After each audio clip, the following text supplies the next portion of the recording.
Can we just say that Franz Billington actually blew up the Mayflower? Or at least say that he burned it down? But he didn't! I know, but it would make such a better story, though. You know what's funny about family history? When my grandson was younger, he loved to enhance our family stories. A little explosion here, a dramatic plot twist there. But now that he's a teenager, he's more interested in what actually happened. And that's got me thinking about how we pass down family stories and what happens when those stories meet modern technology. My favorite photo sits right at the edge of what I call our family's collective memory. It's that space where personal stories overlap with historical records, and it's a portrait from around 1870 of my great-great-grandparents, Robert and Lucy Parks. I knew my dad, he knew his mother, and she knew Robert and Lucy. So we have 3 degrees of separation between me and these ancestors who look out at us from their formal Victorian pose. We've been experimenting with this photo off and on for years. We've enhanced it, colorized it, and now thanks to AI, we can make it move. But before I show you what happens when we try to animate people from the edge of our memories, let me introduce you to my favorite tech consultant. Tell me your name. Lucas. Are you qualified to do videos? I'm your grandson. When MyHeritage introduced their new LiveMemory feature, I had questions. How realistic would these AI animations be?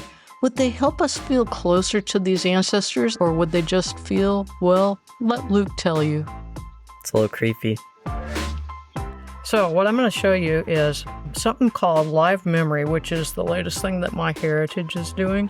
Okay. And the idea is that it'll take a picture and turn it into a video. I decided to start with an experiment. I used a combined photo that I made in Canva of my granddaughter Belle with one of great-great-grandma Lucy Parks. It's a meeting across 5 generations that could never have happened in real life. I figured if the AI could capture Belle's movements accurately, then it might give us some confidence about how it handles Lucy's. Let's make this full screen. It's a little creepy. He's not wrong. There's something both fascinating and unsettling about watching people from different centuries move together. That made me wonder, could we get closer to seeing how Lucy and Robert really moved in their daily lives? Lucy is your tie to the Mayflower through, who's the guy whose name started with a B that was the pastor guy? Did he have like treason? Published stuff and he got in trouble for it? Yeah, William Brewster. that's what it was. How do I make this play again? Just press the screen, probably. So if you watch Belle, she never did that in real life. So it's AI? But it looks pretty much like her, doesn't it, to you? Yeah. So then I tried one of just Lucy. Oh, it's got a side of her face. Yeah. So that was interesting. This is their daughter, so this is like your 3rd great aunt. And you see how it's doing stuff with her fingers? Looks like she's talking, too. Yeah. Do her one more time. So I don't know. A little creepy. This is another one of her daughters with her husband and son. Yeah, that one looks a lot better than Yeah, that one. they kind of look like themselves the whole time there. This is Lucy when she's older and her husband Robert. Just zooms in. And they're not doing a whole lot. Yeah. So I tried doing them one more time right here. And watch her hands. Spazzing out. AI and hands, I don't know. That's pretty weird. Boy's fidgeting. The technology seems to work fairly well with front-facing subjects, which makes sense.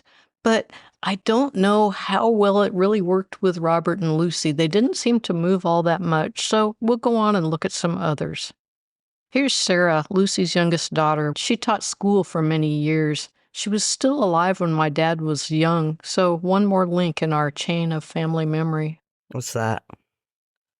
This one? Yeah. So that's the same couple that I showed you before, and it just had them kiss. There you go. So random. Yeah. So let me show you what. To use LiveMemory, you need to be on the MyHeritage mobile app. It'll ask you to add a picture from your photo gallery, and you can see here, if you choose a photo that it can't use, It'll tell you. And then you have the option to choose to relive a memory, or you can choose a custom animation. And as you can see here, you could have them hug, kiss, dance, or even set T-Rex to running after Aunt Trudy.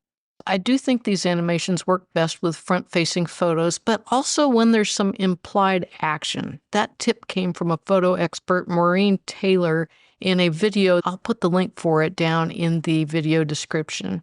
And that's probably why Robert and Lucy don't move much. There really isn't much implied action in their photo. And quality matters too, like this halftone from a recipe book. These are my great-grandparents. Wow. It just guessed what they might look like and went with it. It doesn't look anything like them. Oh, yeah. That's completely different. So that's my great-grandmother, your 3 times great-grandmother. Here's Lucy's granddaughter. And look what I did. That's a little girl. It made her look like an old lady. She's actually a young girl, but that's really At first weird. it doesn't. Yeah. Must be the lighting. This is my grandmother, Annis Hubbard, and I think it is the sweetest of all of the animations that I've done so far. Her fingers are going a little bit crazy. Yeah, they're doing. Though. Here's one more to show you. This is my grandmother and her brothers. Look what they did to her face. That's not what she looked like to start with at all. Here, now watch at the very beginning. There she is. They made her a lot younger. Yeah. I mean, it's cool, and it's like you can kind of see what they would like look like every day from different viewpoints, but like it's a little bit creepy and inaccurate. What do you think of this car? Very old-fashioned. I think it's maybe a Model T. Ford Model T. Yeah. MyHeritage isn't the only tool you can use for this sort of thing, although LiveMemory does a particularly great job. Today I decided to play with an animation tool called Pika, P-I-K-A, just to joke around with my grandson a little bit more. You can check the show notes for a link to my blog, and I'll talk about additional tools there. From old photos brought to life with AI, to stories passed down through generations, to my grandson's mix of fascination and skepticism.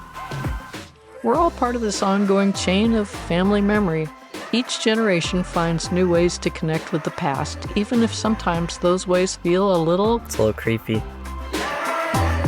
How many years of video experience do you have? Like 5? Today is the first day for the rest of our life. Be the change you wish to see in this world. Grandma, are you trying to put me to sleep?